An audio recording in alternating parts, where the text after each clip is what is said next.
បាទអូខេសួស្តីបងប្អូនទាំងអស់គ្នាសូមស្វាគមន៍ត្រឡប់មកវិញហើយថ្ងៃនេះយើងរៀនពី Google Workspace ហើយថ្ងៃនេះយើងបដោតលើ Google Drive ហើយ Google Docs រៀនរបៀបប្រើហ្នឹងខ្ញុំចឹងឲ្យបងប្អូនទាំងអស់គ្នាបានយល់ថែមទៀតរបៀបមូលហេតុដែលយើងប្រើនេះបងប្អូនជាមួយ Google Drive នៅពេលដែលយើងគិតពី Google Drive ដូចជាផ្ទះមួយហើយនៅពេលដែលយើងចូលផ្ទះមានបន្ទប់ផ្សេងមានបន្ទប់ទឹកមានផ្ទះបាយបន្ទប់គួយលេងហើយនៅពេលដែលយើងចូល Google Drive យើងបានឃើញ file ផ្សេងដែលយើងបានចូលមើលបងប្អូនជាមួយ DTS ពណ៌នៃកាត់ផ្ទះបាយពណ៌នៃកាត់ហាងកាហ្វេហើយនៅពេលដែលយើងចូលមើល Drive យើងបានឃើញ file ទាំងអស់បងប្អូនជាមួយពណ៌នៃកាត់ទាំងអស់ដែលយើងនឹងចូលរួមជាមួយហើយ Google Drive ឲ្យយើងរៀបចំច្បាស់លាស់សម្រាប់អ្នកនៅមូលដ្ឋានយើងចូលមើល Google Drive ហើយយើងមាន folder បងប្អូនជាមួយហាងកាហ្វេបើយើងចុចកន្លែងហ្នឹងយើងបានឃើញឯកសារទាំងអស់ឬក៏យើងបានឃើញព័ត៌មានផ្សេងពាក់ព័ន្ធជាមួយហាងកាហ្វេហើយយើងរកកន្លែងដាក់ឈ្មោះ DTS យើងចុចកន្លែងហ្នឹងហើយយើងឃើញព័ត៌មានទាំងអស់ពាក់ព័ន្ធជាមួយ DTS ហើយខ្ញុំចង់ឲ្យបងប្អូនយល់ថា Google Drive ដូចជាផ្ទះសម្រាប់ file ក្នុងមូលដ្ឋានយើងហើយមួយទៀតខ្ញុំចង់បរៀនរបៀបប្រើ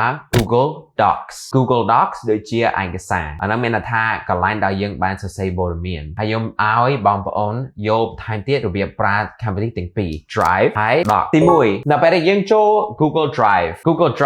ដូចជាផ្ទះបងប្អូនចាំពីអ្វីដែលខ្ញុំបរិញ្ញមុនហើយនៅពេលដែលយើងចូលមើល Google Drive យើងបានឃើញ file ពាក់ព័ន្ធជាមួយបនកិតរបស់យើងហើយខ្ញុំចង់បង្ហាញរបៀបប្រើ Google Drive ព្រោះពេលខ្លះមនុស្សអត់ចូលយល់ហើយខ្ញុំព្យាយាមឲ្យបងប្អូនយល់ច្បាស់នៅពេលដែលយើងចូលមើល Google Drive យើងបានឃើញព័ត៌មានទូទៅយើងឃើញកន្លែង Welcome to Drive ហើយយើងឃើញ Home Activity Workspace Drive Share with me ឃើញព័ត៌មានច្រើនណាស់បើសិនជាយើងចង់ធ្វើឯកសារប្រព័ន្ធជាមួយ DTS យើងចូលកន្លែងមានពាក្យ New ហើយយើងចុច New ហើយមានមេនុយបើកយើងឃើញfolder New folder អាហ្នឹង folder ថ្មីដែលយើងបានបង្កើតឧទាហរណ៍បើសិនជាយើងចង់ upload folder ទាំងមូលក្នុង computer យើងចុចកន្លែង folder upload ប៉ុន្តែខ្ញុំចង់បង្ហាញពី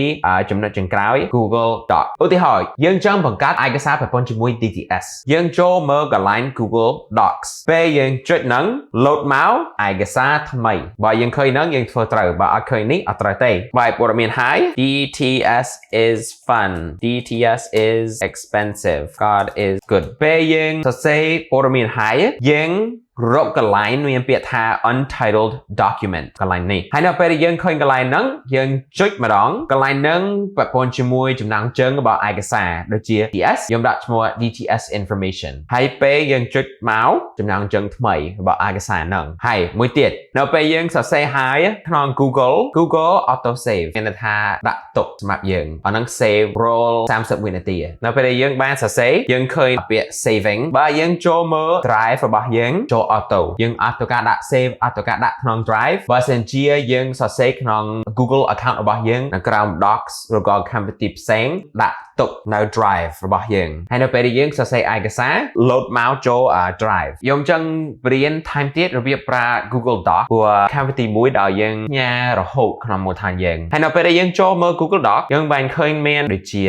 font style របស់យើងហើយយើងឃើញមានលេខឡើងឲ្យអានឹងធំជាងឬក៏តូចជាងបើសិនជាយើងចុច sticker 2យើងឃើញធំជាងបើយើងចុច I ដូរ style បន្តិចបើយើង U ធ្វើ style បែបហ្នឹងហើយមួយទៀតបើសិនជាយើងចង់ដូរពណ៌យើងរកកន្លែងមានអក្សរ A ហើយពណ៌នៅក្រោមយើងចុចហ្នឹងហើយយើងបានដូរពណ៌យើងបានជ្រើសពណ៌ផ្សេងដូចយកជ្រើសពណ៌បៃតងចុចនេះហើយយើងឃើញពណ៌ផ្លាប់ដូរខ្ញុំដាក់វិញបើនេះ highlight បើយើងចុចកន្លែងហ្នឹងអានឹងដូរពណ៌ដែរអូខេខ្ញុំចង់ឲ្យបងប្អូនដឹងច្បាស់របៀប share ឬក៏ចែកចាយឯកសារឲ្យយើងសរសេរជាមួយអ្នកក្នុងមូលដ្ឋានយើងហើយបើសិនជាយើងឃើញ sticker មួយនៅខាងស្ដាំយើងឃើញ sticker share ឬក៏មេសៅបើយើងឃើញនៅហ្នឹងយើងចុចកន្លែងហ្នឹងបោក menu មួយទៀតអាហ្នឹងពាក់ព័ន្ធជាមួយអ្នកដែលយើងចង់ផ្ញើហើយយើងធ្វើការវាយ password របស់គាត់ដូចជាសម្រាប់ឯកសារហ្នឹងហើយចង់ផ្ញើមកកាន់ខ្ញុំចុចកន្លែង add post ហើយវាយ password របស់ខ្ញុំដូចជា levi.brill@ywampoipet.org ហើយនៅពេលដែលយើងសរសេរ email ហើយយើងចុច email របស់គាត់ហើយយើងចុចកន្លែង send ពពក Q ហើយនៅពេលដែលយើងចុចកន្លែងហ្នឹងឯកសារហ្នឹងចូល drive របស់គាត់ន័យថានៅពេលដែលយើងធ្វើឯកសារហើយយើង share ជាមួយអ្នកក្នុងមូលដ្ឋានយើងធ្វើការវាយ password របស់គាត់ហើយយើងញ៉ាំទៅគាត់ហើយគាត់បានចូលមើលចែកចាយជាមួយអ្នកផ្សេងយើងនឹងឲ្យគាត់ edit ហើយយើងឲ្យគាត់កែឯកសាររបស់យើងហើយគាត់បានដាក់ព័ត៌មានថែមទៀតហើយគាត់បានកែឯកសាររបស់យើងដែរមួយទៀតបងប្អូនខ្ញុំចង់ឲ្យបងប្អូនប្រយ័ត្ន បន្តិចនៅពេលដែលយើងវាយ password របស់អ្នកផ្សេងយើងត្រូវតែ check មើលហើយវាយ password ត្រឹមត្រូវបើសិនជាអត់ត្រូវ drive របស់គាត់អត់បានព្រោះ email ហ្នឹងអត់ត្រូវទេហើយយើងត្រូវការ check email check ម្ដងពីរដងបីដងប៉ុន្តែបើសិនជា email ហ្នឹងអត់ត្រូវឯកសារហ្នឹងអត់ចូល email របស់គាត់ឬក៏អត់ចូល Google Drive របស់គាត់ព្រោះ email ហ្នឹងខុសហើយយើងត្រូវការ check មើលប្រយ័ត្នបាទហើយមួយទៀតសម្រាប់បងប្អូននៅពេលដែលយើងចូលមើល Drive ខ្ញុំចង់បង្ហាញកន្លែងមួយទៀតដែលសំខាន់សម្រាប់បងប្អូននៅពេលដែលយើងចូល Drive យើងឃើញ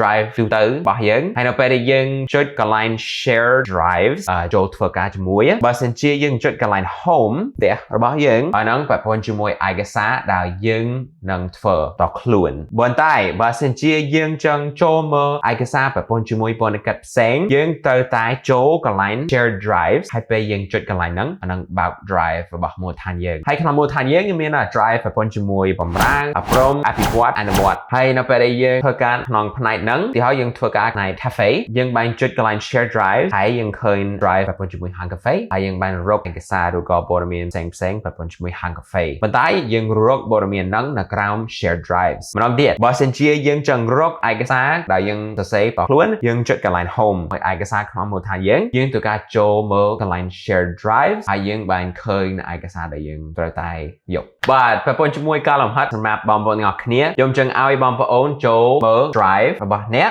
ហើយមួយទៀតខ្ញុំចង់ឲ្យបងប្អូនសរសេរឯកសារថ្មីចូលមើល Google Doc ហើយនៅពេលដែលចូលសរសេរឯកសារពាក់ព័ន្ធជាមួយផ្នែក SOMD សរសេរពីអ្វីក៏បានហើយនៅពេលដែលសរសេរហើយសូមជួយ share ជាមួយខ្ញុំអាហ្នឹងលំហាត់បើសិនជាបងប្អូនមានសំណួរអាចតាក់ទងជាមួយខ្ញុំសួរបុគ្គលិកផ្សេងៗហើយខ្ញុំសង្ឃឹមថាបងប្អូនចេះប្រើ Google Drive ហើយ Google Doc